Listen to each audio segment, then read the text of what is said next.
dominance. China has escalation dominance. If it vetoes the supply of rare earth metals, the U.S. auto industry shuts down very quickly. Therefore, Trump assumed he had escalation dominance when he started the trade war, and very quickly found out that he did not with China, and he had to backpedal. This is Kaiser Johnson with Liberty and Finance, and these are the Miles Franklin Weekly Specials for July 21st through July 28th, 2025, while supplies last. First this week, we have a special on pre-1933 gold. MS62 $20 Liberty coins or MS63 $20 St. Gaudens coins are just $90 over melt. Own a piece of American history at just $90 over melt. Next, backdated 1-ounce Platinum Eagles are only $270 over spot. And finally, Dealer's Choice 90% Constitutional U.S. Mint Silver Dimes and Quarters are just 65 cents over spot per ounce. To order our specials or any of the many other options we have available, call us at 1-888-81-LIBERTY. That's 1-888-815-4237. We're available after hours and on weekends, and we look forward to speaking with you. Hey everyone, this is Elijah K. Johnson with Liberty and Finance, and back with us today is our good friend Doomberg from the very popular Doomberg Substack. Doomberg, thank you so much for joining us today. Elijah, at this rate, I'm going to have to call myself the official energy correspondent of Liberty and Finance, I think. You're the one guest that really breaks down the energy markets very precisely and in a different perspective than a lot of people have. A lot of people on our channel are concerned, for example, about the state of the U.S. economy, but I think what one of the perspectives that you bring is really optimistic when it comes to the energy future for the U.S. And I did want to discuss, we also talk about rare earth minerals often on the channel, and you wrote a piece about China's kind of monopoly on rare earth minerals and the strides that the U.S. is taking to reclaim some of its sovereignty in that regard. So did you want to kind of give us a broad overview on that topic? Sure. I think to get the context, we need to go back to October of 2023 when we published a piece called Geopolitical Warfare, where, given our industrial experience, which is often missing from such important political debates, we pointed out how China has conscientiously chosen to degrade its local environment in order to obtain monopoly positions in critical materials that strengthen its geopolitical position. So when you make, commodities like rare earths, you're a price taker, and where you sit on the cost curve impacts a lot of things. And when China is short a strategic material, it finds the earliest step in the supply chain it could dominate using brute financial force. And one of the great financial tools, even though it doesn't sound like it, that China uses to dominate such supply chains is that it allows its local champions to produce product without treating their waste to what we would consider Western environmental standards. And as I've said on many podcast appearances, it's very difficult to compete with a foreign competitor when their idea of a water treatment plant is a pipeline to the river. And what we really meant to write in Geopolitical Warfare, and to be fair, we got some pushback at the time from people who are more theoretical than perhaps in possession of practical experience, was that, you just let the free market work. Well, the free market fails in two regards. It fails to properly price environmental degradation, and it fails to properly value national security. And when the two converge, as China figured out decades ago and has exploited to perfection, China was able to accumulate enormous leverage over the Western powers. And so in the case of rare earths, the earliest stage in the supply chain that China could dominate via brute financial force was in the processing of rare earth concentrate that you might get from a mine into pure metals that would be then used for things like, say, magnets or electric motors. That step is the dirtiest, hardest to clean up, most intense step. And China just decided to own that part of the supply chain. And the New York Times, 2 years later, published a piece a couple of weeks ago detailing how China came to dominate rare earths, totally in line with what we wrote in Geopolitical Warfare, even came with a picture of a giant toxic pond that the West would never tolerate. And so China owns a huge share of that step. And even if you open a rare earths mine in Alaska or in Greenland, you still, for all practical purposes, have to ship it to China for processing. And that gives them a chokehold on the final product. And so we wrote a follow-up piece after this MP Materials deal called How It's Done, where we recognized and lauded the Trump administration for a different approach, which we think was a very taxpayer-friendly one, government support with market characteristics, I guess is what you would say. And in order to allow MP Materials to compete, it did two things. It put a floor price under its product so it can afford to treat its waste to Western standards and therefore not degrade the local environment. It invested in the equity stack of MP Materials so that if MP Materials stock price rises, and in fact it's already doubled since this deal was announced, the taxpayers accrue benefit. So it's not a grant, it's an investment. And it displaced a Chinese processor as the largest shareholder of MP Materials and keeps those materials here in the United States and serves the Pentagon's needs. So it really was, I think, a fantastic deal. We got some pushback from people who I just assume were short MP Materials for whatever strange reason going into this deal, and some lamenting about the departure from free markets or the nationalization of MP Materials. That's just nonsense. This was an intelligent deal that only an administration filled with people with relevant business experience could conceive. And credit where credit is due. We don't agree with everything Trump does. We agreed with some of the things that Biden did. This was, I think, a real win-win. It seems like, with China moving to really secure rare earth minerals, as you mentioned, it seems like Trump has recognized that really puts the U.S. in a dangerous position if we're relying on China, even for some metals necessary for military equipment and stuff like that. I think this is a fantastic move if the U.S. is moving to really secure rare earth minerals for itself. Well, actually, so there's some criticism to lay at the feet of Trump as well. They only, quote unquote, discovered this or realized this after they levied the Liberation Day tariffs on China. We knew all along that China would play this card. There was a whole piece in the Financial Times about how the administration was surprised. This is a new form of, tariff war, where they're just like using all of the advantage we gave them for themselves. Of course they're going to do that. At least they learned. But the phrase that we think matters is escalation dominance. China has escalation dominance. If it vetoes the supply of rare earth metals, the U.S. auto industry shuts down very quickly. Therefore, Trump assumed he had escalation dominance when he started the trade war and very quickly found out that he did not with China, and he had to backpedal. By the way, it's not just rare earths. It's graphite. It's other battery materials. It's the entire solar supply chain. Not that I think that's very strategic. China has positioned itself to compensate for any weaknesses in its strategic arsenal through brute force, through cheating, through environmental degradation, through IP theft, all the things that you should assume your enemy does. And it has largely succeeded. I'll close with one final example. Everybody talks about how the U.S. can just cut off China's crude supply, and that would really put the screws to China. What's the earliest stage in the oil supply chain that China can dominate using brute force? It's refining.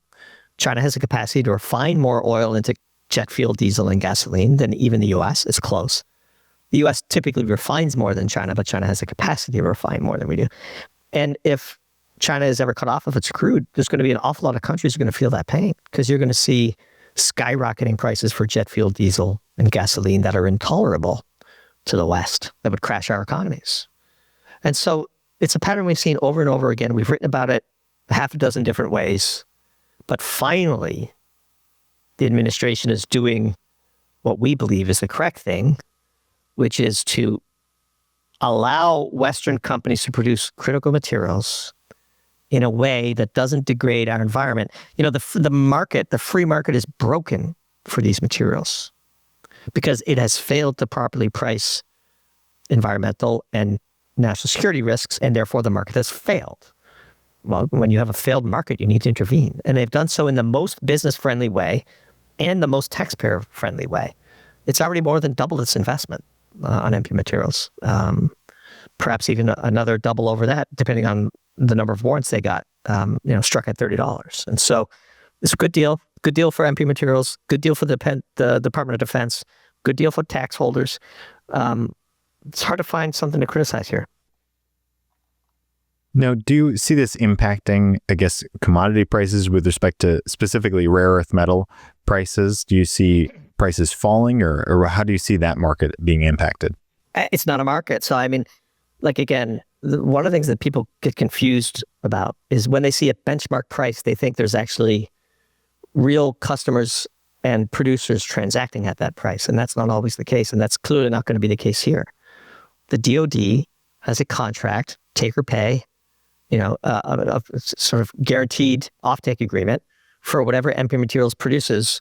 What the price for extra material free floating in the world is not necessarily connected to that price. And in fact, it could cause the prices to go down because MP Materials could dump its excess at any price. So for that particular market, there's so much government interference on both sides that the contract price that you might pull up on a Doomberg has far less meaning. Even like oil benchmarks and stuff, they're just used as opening negotiations between drillers and refiners. Like they might agree that they'll sell their oil at WTI minus $2 a barrel or something. You know what I mean? Like there's producers and consumers transact individually. In many ways, the financial markets that we see allow people to hedge and all of these things. But as we saw, during COVID, that they can break down and the physical reality imposes itself, which is how you end up with somebody desperately needing to get out of a contract to receive oil and no place to store it. And that's how oil traded at, quote, minus $37 a barrel. It didn't trade at minus $37 a barrel. The holder of that contract had to pay somebody with excess storage $37 to take their oil. That's what actually happened that day, momentarily, but it's the price on the chart. It's there, and that's what happened. Now, when it comes to energy as well, and you're mentioning oil, there's kind of a similar story with respect to China really taking advantage of maybe these, I guess, environmental concerns of the U.S., right? And we've talked about on this channel kind of skepticism with respect to climate change. And we were even labeled, Liberty and Finance was labeled under, saying we were having hate speech, right? Yeah, we were using hate speech for criticizing the narrative, mainstream narrative of climate change. And you've talked about how China has really been using this narrative, this push for green energy in the U.S., to its advantage to secure really the production of gas, coal, and oil. Did you want to talk a bit about this?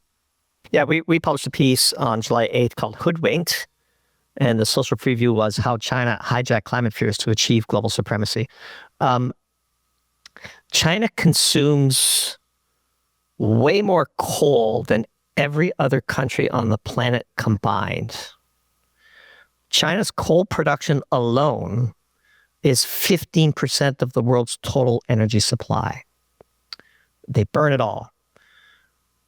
Because of that, and it's a shocking figure that we had in the piece just after the jump behind the paywall, China's electricity grid is like 2.5 times bigger than America's.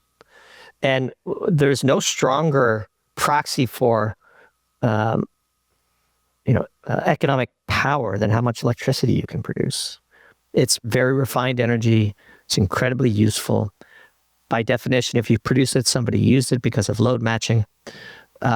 China is just an economic superpower now. You can care about the environment, great. Or you could try to be a global superpower, but China is proving that you can't do both. And so, in energy, as in life, there are no solutions, only trade-offs. And China is burning coal at such a pace that it blows the mind. They are responsible for, half of the world's carbon emissions, and it just keeps growing. They do things at such scale. By the way, when you're the world's largest coal burner, you can be the world's largest steel producer, and China produces 7.5 times more steel than the U.S. does. And when you have an enormous amount of steel lying around, you can make tanks and airplanes and artillery shells. You know, you should never assume weakness in your adversaries. You should always assume strength. And for the U.S., with a depleted inventory of air defense missiles, an aging Navy, an inability to really build ships, China dominates shipbuilding, like, it's time we take a step back and assess our true geopolitical strength and act accordingly, in our view. And what do you think some of the solutions are? I mean, in the past, you've been pretty optimistic, though, with respect to the U.S.'s position in the energy space. So do you see the U.S. making strides to really secure again and maybe not be too concerned about, this narrative of climate change out there? Look, the U.S. is a global energy gigapower. And if only it could get out of its own way and untie a few of the hands it has tied behind its back, it could very equally reestablish itself as at least a peer to China economically. It's all there. The pieces are there. I think that's what Trump is actually trying to do, but you can't be involved in forever wars while trying to do that, right? I mean, the combination of Russia and China is formidable. We're doing a couple of things. So getting ready to do a Doom Zoom Pro Tier presentation on the Arctic Circle and, the new great game. And when you look at just how far advanced Russia is compared to the other Arctic Circle Council members, it's staggering. And for people to think that Russia wouldn't be able to keep producing energy because of Western sanctions when the war in Ukraine broke out, which of course we highlighted as a totally foolish assumption at the time that had been proven correct. Like, Russia's an awesome power that deserves respect. The other thing we're writing about next is, and we have a piece publishing tomorrow on a different topic, but the one I'm currently researching is this new giant hydroelectricity dam in China. Have you heard about this thing? It's 66 gigawatts of capacity, like 300 terawatt hours a year of electricity. It'll that series of 5 dams in Tibet that China is starting to construct, that will undoubtedly be built at China speed and come online in the early 2030s. That project alone will produce more electricity than Britain. Like, we're dealing with an enormous superpower. And it's like the first step is recognizing where you are, right? China is very powerful and has earned, the respect of other nations. The combination of Russia and China is incredibly formidable. The piece we're publishing tomorrow is, the latest statistical review of world energy dropped, which is like Christmas Day for us in June. And beginning last year, they're now pulling out the European Union numbers as a separate line item, the 27 member states of the European Union. And we just compare the EU energy numbers to that of Russia. One country. The alleged, gasoline station, masquerading as a country. They crushed the European Union across all the metrics that matter. Like Ursula von der Leyen and the rest of the crowd, the Macrons and the Starmers, even though Britain's not in the EU formally, they're living in a different world, a whole different universe. I noticed today, von der Leyen was chastising Xi Jinping, sitting across the table, as though Europe has any leverage over China whatsoever. Like, in what universe do these people live? A vassal like Europe is lecturing China. It's amazing that he even took the meeting. Now, as we see the Ukraine war escalate, how do you think this will impact the energy markets? And do you put any weight on this idea that Trump is saying, putting a deadline of 50 days on the Ukraine war here? Please. I mean, okay, I'm probably going to upset a listener or two if we haven't already. That's a bluff that will be called. So the proposition at hand is Russia must basically capitulate when they're on the edge of victory. I noticed with some interest some pretty significant protests in Kiev and across other major cities in Ukraine against the Zelensky regime, which even now the mainstream media, legacy media, is starting to recognize that there may be a few corruption issues. Where did that $300 billion go? That war's lost. Russia has never wavered from its demands. It won't waver from its demands. And the threat is capitulate within the next 40 days, give up on all of your national security imperatives, And or otherwise, we're going to put 100% tariff on India, China, and Brazil. Okay, good luck. We're right back to the reverse question. Like the MP materials deal may be signed, but we're not making magnets over here yet, right? Like Trump does not have escalation dominance over Russia or China unless Trump is willing to use nuclear weapons. And by the way, during our study of the Arctic, we learned a lot about the sort of Russia's strategic nuclear triad, which consists of long-range intercontinental ballistic missiles, strategic air bombers, which Ukraine foolishly attacked, and a fleet of nuclear-powered submarines that are capable of launching nuclear ballistic missiles that are spread all around the world and are a guaranteed counterstrike no matter what you do to Russia. And a lot of those are hidden under the ice of the Arctic for obvious reasons. Their movements are much harder to track, and so on. And so, like, all analyses of the interaction between China, Russia, and the U.S. has to begin with, what is your view of those other countries as powers? Like, when I watch Lindsey Graham on Fox News, I want to ask him, like, do you believe that Russia is a nuclear power? Yes or no? And if your answer is yes, how do you achieve a strategic kinetic military victory over a nuclear power with a doctrine that calls for the use of those weapons if such an outcome were to materialize? The nuclear submarines spread all around the world. You're not going to be able to knock them all out. You know, like, nuclear war is no joke. Like, the reason, I say this so often, the reason you try to stop nuclear proliferation is because once a country has nuclear weapons, you have to treat them differently. Nobody would ever think about invading North Korea. Why?